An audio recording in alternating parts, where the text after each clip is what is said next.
तो हम लोग पिछले लेक्चर में इलेक्ट्रोस्टैट का क्या किए थे, चार्जिंग के बारे में पढ़े थे कि आखिर बॉडी में जो चार्जेस का जो डेवलपमेंट होता है आखिर वो होता कैसे है।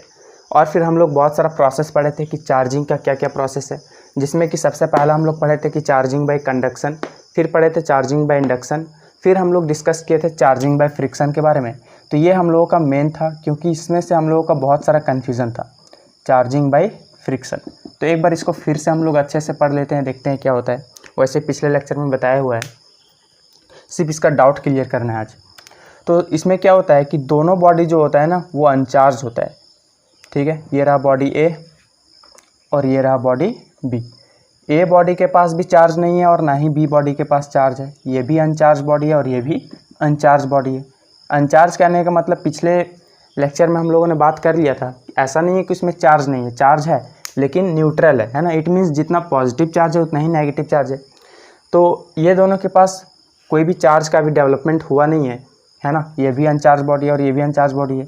तो ऐसा क्या हो गया कि ये दोनों बॉडी में जब रब करते हैं, रब है ना, तो रब करने पर क्या होता है, एक में ऑटोमेटिक पॉजिटिव का जनरेशन हो जाता है और दूसरे बॉडी में नेगेटिव का जनरेशन हो जाता है ना। तो ठीक ये उसी तरह से लग रहा है हम लोगों को कि दो भिखारी है ना। ये रहा पहला भिखारी और ये रहा दूसरा भिखारी। दोनों भिखारी, एक भी पैसा नहीं है दोनों के पास, लेकिन जैसे ही ये एक दूसरे के करीब आते हैं, फ्रेंडशिप करते हैं, फ्रेंड बनते हैं एक दूसरे के, तो दोनों के पास पैसा आ जाता है। ये जादू आया कहाँ से, क्या फ्रेंड बनने से पैसा आ गया? तो ठीक उसी प्रकार से भाई इसमें भी अनचार्ज है, इसमें भी कोई चार्ज नहीं है और इसमें भी कोई चार्ज नहीं है। तो रब करने पर ऐसा क्या हो गया कि दोनों के पास चार्ज पार्टिकल का जनरेशन हो गया। तो इसके बारे में बहुत ही सोचने वाला बात है, तो हम लोग इसके बारे में डिस्कस करने वाले हैं। फिर दूसरा बात जो कि सबसे अहम पार्ट है इसका, कि ठीक है दोनों बॉडी में चार्ज नहीं था, चलो मान भी लिया कि चार्ज का डेवलपमेंट हो जाता है, लेकिन हम लोग को कैसे पता चलेगा कि कौन से बॉडी में पॉजिटिव चार्ज का डेवलपमेंट होगा और कौन से बॉडी में नेगेटिव चार्ज का होगा? इसमें भी तो नेगेटिव हो सकता है, इसमें भी पॉजिटिव हो सकता है, इसी में पॉजिटिव और इसी में नेगेटिव क्यों? तो हम लोगों को ये कुल मिला करके ये पता होना चाहिए कि कौन से बॉडी में पॉजिटिव आ रहा है, उसका रीज़न पता होना चाहिए। तो ये भी एक कन्फ्यूज़न वाला बात है। और तीसरा जो कि सबसे अहम पार्ट है इसका, कि हम लोगों ने पढ़ा था कंजर्वेशन ऑफ चार्ज, कि चार्ज को ना ही क्रिएट किया जा सकता है और ना ही डिस्ट्रॉय किया जा सकता है।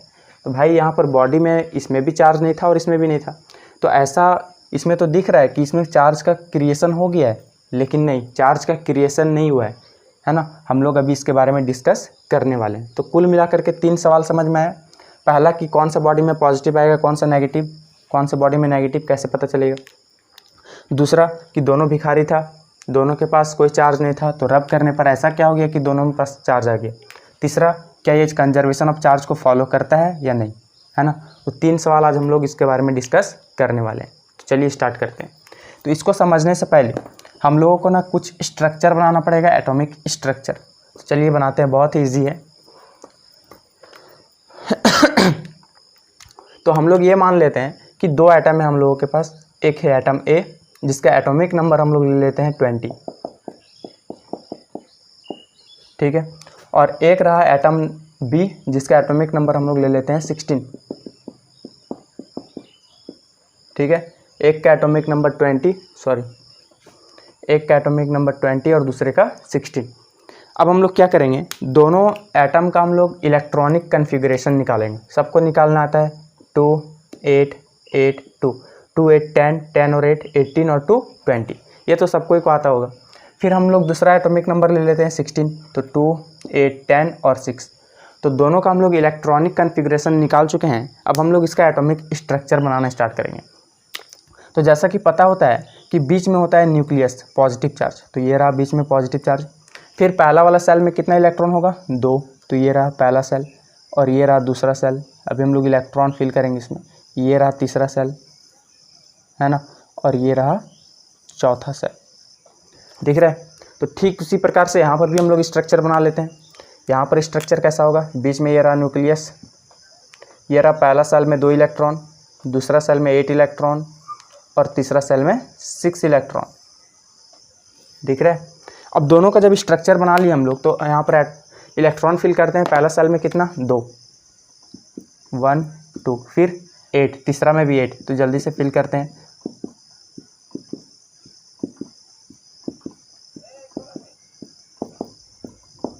फिर तीसरा में भी 8,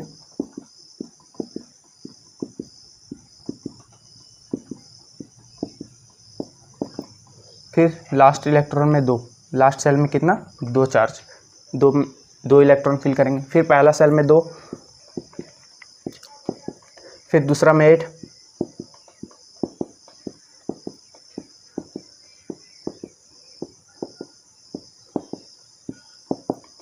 फिर थर्ड में कितना 6, 1 2 3 4 5।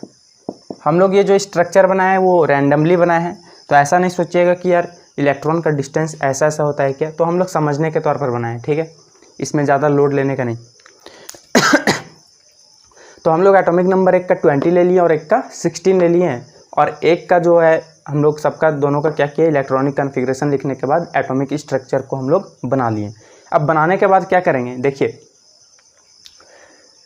यहाँ पर देखिए कि ये जो न्यूक्लियस है पॉजिटिव चार्ज, यहाँ पर भी न्यूक्लियस है पॉजिटिव चार्ज, तो अभी जो एटम ए जो दिख रहा है अभी ये न्यूट्रल है। न्यूट्रल बोले तो देखिए एटम ए के बारे में अगर हम लोग बात करें तो पॉजिटिव चार्ज कितना है, अभी पॉजिटिव चार्ज कितना है, देखिए एटॉमिक नंबर जितना है उतना ही के बराबर है 20, और नेगेटिव चार्ज भी कितना है 20, है ना। इसलिए ये एटम कैसा है, न्यूट्रल है। एटम बी के बारे में बात करें तो इसका भी एटॉमिक नंबर कितना है, एटॉमिक नंबर को ए नंबर लिख रहे हैं, है ना, ठीक। चार्ज पॉजिटिव चार्ज कितना है, इसका 16 है, और नेगेटिव चार्ज कितना है, ये भी 16 है। दोनों क्या है, पॉजिटिव भी 16 और नेगेटिव भी 16। तो कुल मिलाकर के इतना बोला जाए कि एटम ए और एटम बी दोनों भी न्यूट्रल है, किसी के पास भी कोई चार्ज नहीं है। जैसा कि हम लोग पढ़े थे कि दोनों बॉडी अनचार्ज बॉडी, अभी भी दिख रहा है कि दोनों बॉडी अनचार्ज है। हाँ, यहाँ तक तो समझ में आ गया।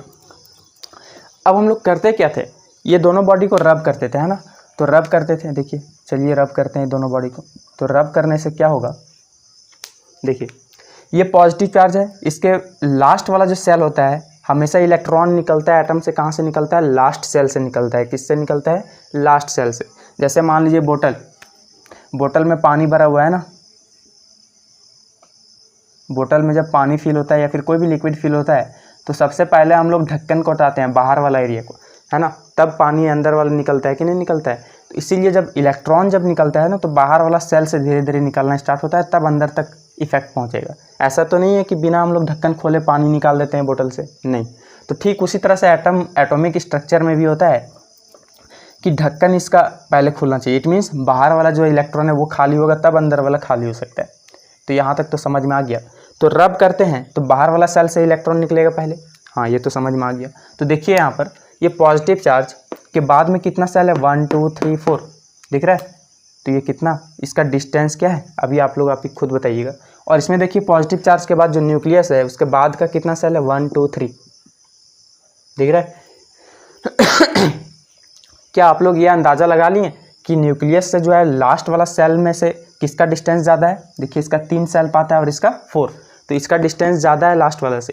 तो देखिए एक चीज़ और जान लीजिए कि 2 मैग्नेट है ना बहुत दूर रखे हैं अभी, इनफाइनाइट दूर पर, तो क्या ये दोनों अट्रैक्शन दिखाएगा, नहीं दिखाने वाला। लेकिन जैसे ही धीरे धीरे इसको करीब लेते आएंगे, एक समय ऐसा आएगा कि ऐसा फोर्स लगाएगा बहुत ही ज़्यादा, तुरंत खींच लेने वाला है इस मैग्नेट को, है ना। इट मीन्स कुल मिलाकर के इतना ये जान लीजिए कि मैग्नेट दूसरे मैग्नेट जितना सामने होगा उतना ज़्यादा इफेक्ट दिखाएगा, है ना। अभी दूर है दोनों ही, सपोज दैट ये मैग्नेट और ये भी मैग्नेट, या लोहा समझ लीजिए एक को, तो ये दोनों को दूर है, अभी नहीं अट्रैक्ट कर रहा है, नहीं कर रहा है।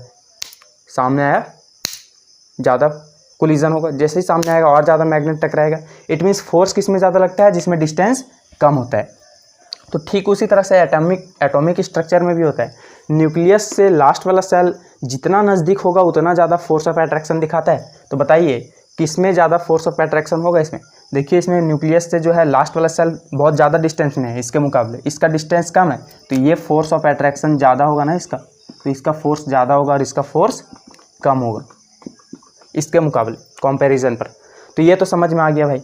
अब दोनों को जब रब करेंगे तो बताइए दोनों को रब करने पर इसका फोर्स कम है, इसका फोर्स ज़्यादा है, क्योंकि ये पकड़ करके ज़्यादा कस कर रखा है। तो दोनों पर रब करने पर सबसे पहले किसका छूट जाएगा, जिसका फोर्स जो धीरे से पकड़ के रखा है। सपोज दैट आपका मुट्ठी है ढीला ढाला है, तो आपको ज़्यादा फोर्स नहीं लगाएंगे और आपका मुट्ठी खुल जाएगा। तो ठीक उसी प्रकार से इसका फोर्स कम है, ये ढीला ढाला है, और इसका क्या है, लास्ट वाला सेल से ज़्यादा फोर्स ऑफ अट्रैक्शन से है, तो इसका नहीं छूटेगा जल्दी। इलेक्ट्रॉन किसका छूटने वाला है, इसका। तो लास्ट वाला सेल से जब दोनों को रब करते हैं तो क्या होता है, लास्ट वाला सेल से इलेक्ट्रॉन निकल जाता है, क्योंकि उसका फोर्स ऑफ अट्रैक्शन कम होता है दूसरे एटम के मुकाबले। तो इससे में से क्या होगा, 2 इलेक्ट्रॉन निकल गया। अब देखिए, जब इससे 2 इलेक्ट्रॉन निकल गया तो ये क्या करेगा, इसका फोर्स ऑफ अट्रैक्शन ज़्यादा है, तो ये 2 इलेक्ट्रॉन को अपने अंदर एटम के अंदर डाल लेगा और ये फुलफिल हो जाएगा। 288 है ना, ये अपने आप को फुलफिल बना लेगा, और ये भी फुलफिल हो गया 288 है ना, ऑक्टेट रूल कंप्लीट हो रहा है अपना। तो ये तो बात की बात है, इसका फोर्स ऑफ अट्रैक्शन कम था, इसके कारण इसका 2 इलेक्ट्रॉन छूट गया लास्ट वाला सेल से, और इसका फोर्स ऑफ अट्रैक्शन ज़्यादा होने के कारण ये जो छोड़ चुका था 2 इलेक्ट्रॉन को, ये ले लिया है ना, ये 2 इलेक्ट्रॉन को क्या किया, ले लिया। अब यहाँ पर देखिए, पॉजिटिव चार्ज था पहले 20 और नेगेटिव भी था 20, इसलिए न्यूट्रल था, है ना। अब नेगेटिव में से 2 इलेक्ट्रॉन निकल चुका है, तो अब कितना बच गया, 18 है ना, कितना बच चुका है इलेक्ट्रॉन, 18 बचा हुआ है ना। अब 18 जब बच गया तो 18 नेगेटिव चार्ज को 18 पॉजिटिव चार्ज क्या करेगा, बैलेंस करेगा। पॉजिटिव चार्ज को तो हम लोग कोई छेड़छाड़ नहीं किए हैं, तो वो तो 20 का 20 रहेगा, और जो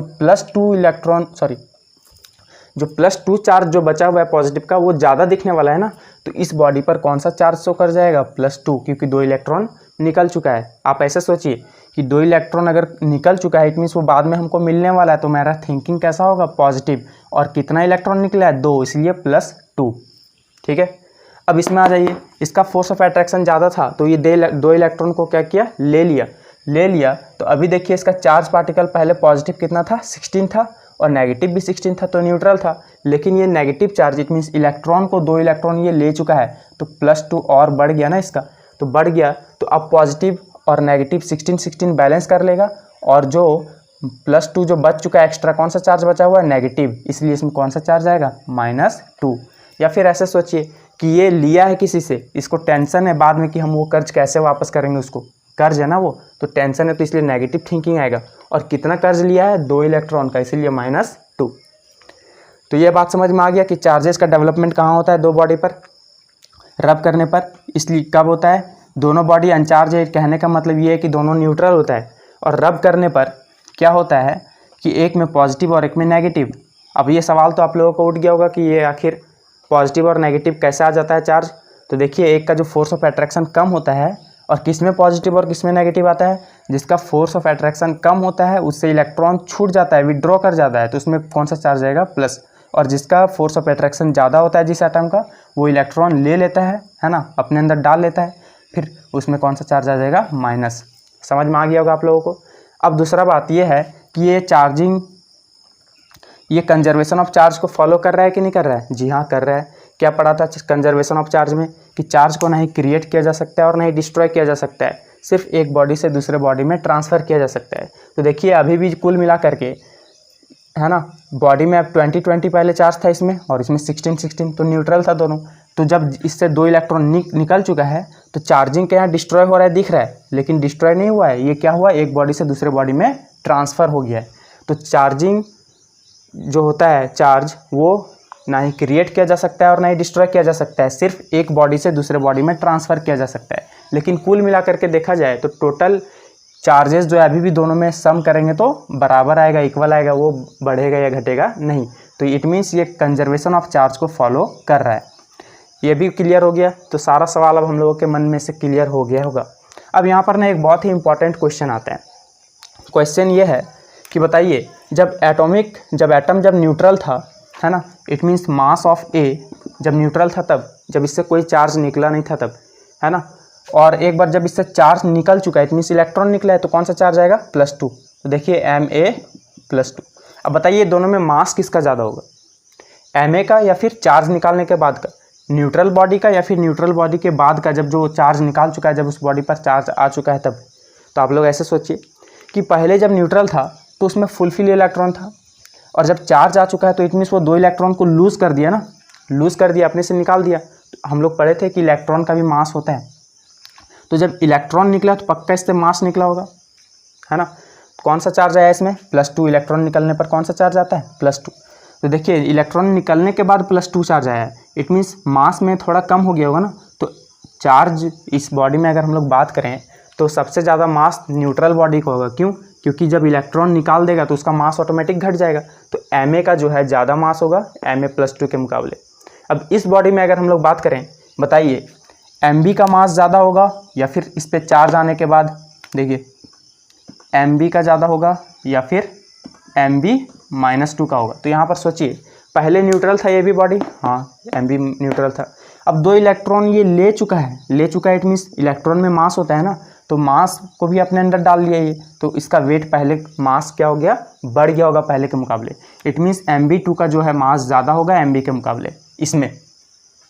तो कुल मिलाकर के माइंड को इतना सेट कर लीजिए आप लोग कि कोई भी बॉडी में प्लस चार्ज कब आता है और माइनस चार्ज कब आता है। प्लस चार्ज जब इलेक्ट्रॉन को लूज़ करता है कोई एटम तो उसमें प्लस चार्ज आता है, और इसका रीज़न हम लोगों ने पहले पढ़ लिया था कि आखिर ऐसा क्यों होता है। और नेगेटिव चार्ज कब आता है, जब इलेक्ट्रॉन को गेन करता है ना।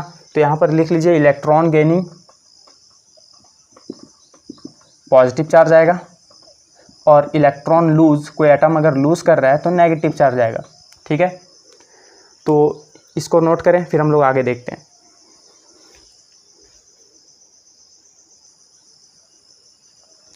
है ना, अगला हम लोगों का जो टॉपिक है वो है चार्ज सेपरेशन बाय पोलराइजेशन। अब ये कौन सा टॉपिक है इसको भी समझना जरूरी है। एक चार्ज और होता है चार्जिंग बाय कंडक्शन, पहला पढ़े थे, फिर चार्जिंग बाय इंडक्शन, फिर चार्जिंग बाय फ्रिक्शन, और ये थोड़ा मेन था कि इसमें कन्फ्यूज़न हो जाता है आगे चल करके कि आखिर यार दोनों में जब कोई चार्ज था ही नहीं तो आखिर आया कहाँ से। तो इसका आप लोगों का अच्छा से एक्सप्लेनेशन मिल गया होगा। अब हम लोग अगला टॉपिक पर चलते हैं, चार्ज सेपरेशन बाय पोलराइजेशन।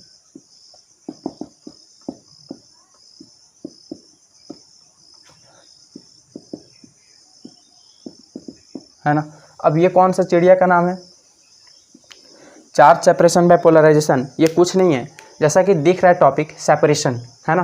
तो कोई एटम के बारे में बात कर रहे होंगे हम लोग। तो एटम ना 2 तरह का होता है, एक होता है पोलर एटम और एक होता है नॉन पोलर एटम, है ना।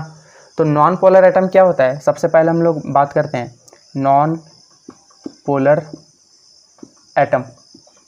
तो नॉन पोलर एटम उसको बोलते हैं जब पॉजिटिव और नेगेटिव एक ही पॉइंट पर लाई कर रहा हो, है ना। तो पॉजिटिव चार्ज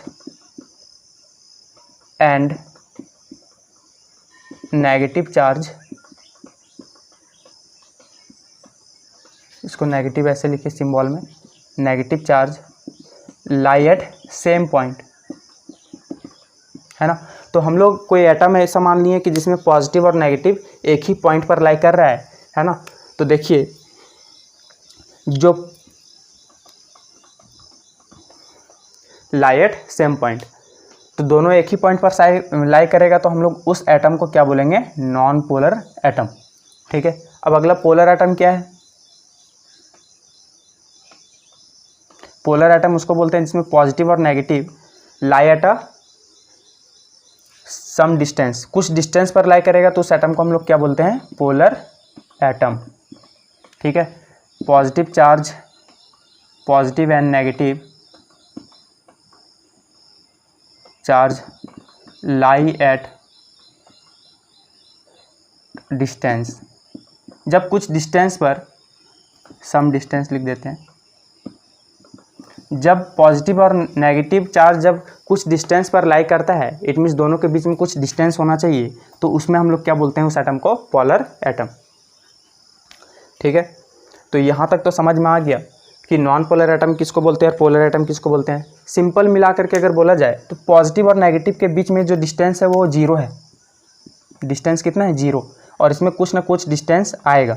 ठीक है, डिस्टेंस का वैल्यू यहाँ पर क्या है, 0, लिखिए d इज इक्वल टू 0, और यहाँ पर d का वैल्यू क्या होगा, 0 नहीं है, कुछ भी हो सकता है, 0 से ज़्यादा होगा, है ना। तो जब कोई एटम में पॉजिटिव और नेगेटिव के बीच का जो डिस्टेंस है 0 होता है, इट मीन्स पॉजिटिव और नेगेटिव सेम पॉइंट पर लाई करते हैं, तो लोग उसको एटम को क्या बोलते हैं, नॉन पोलर एटम।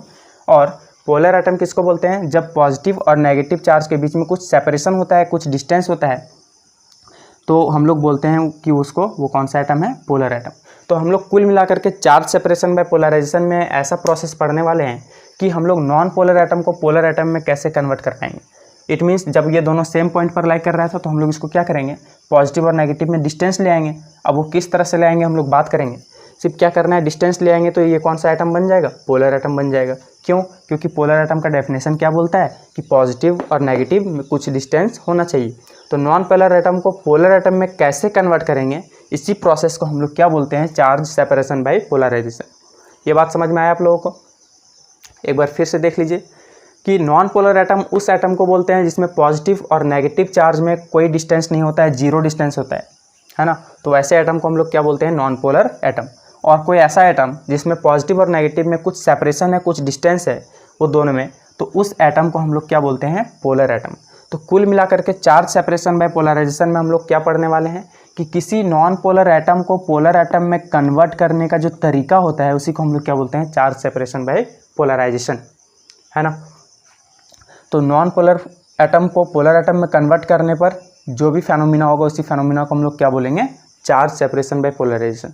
तो इसको हम लोग नेक्स्ट वीडियो में कंप्लीट करने वाले हैं।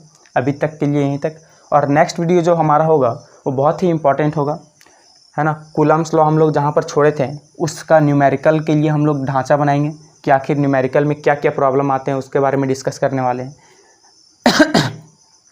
सबसे पहले डायरेक्शन ऑफ फोर्स, जो कि बहुत ही इंपॉर्टेंट होता है, इसके बिना सवाल नहीं बनता है। तो ये बेसिक चीज़ हम लोग नेक्स्ट वीडियो में कंप्लीट करेंगे, charge separation by polarisation complete करने के बाद।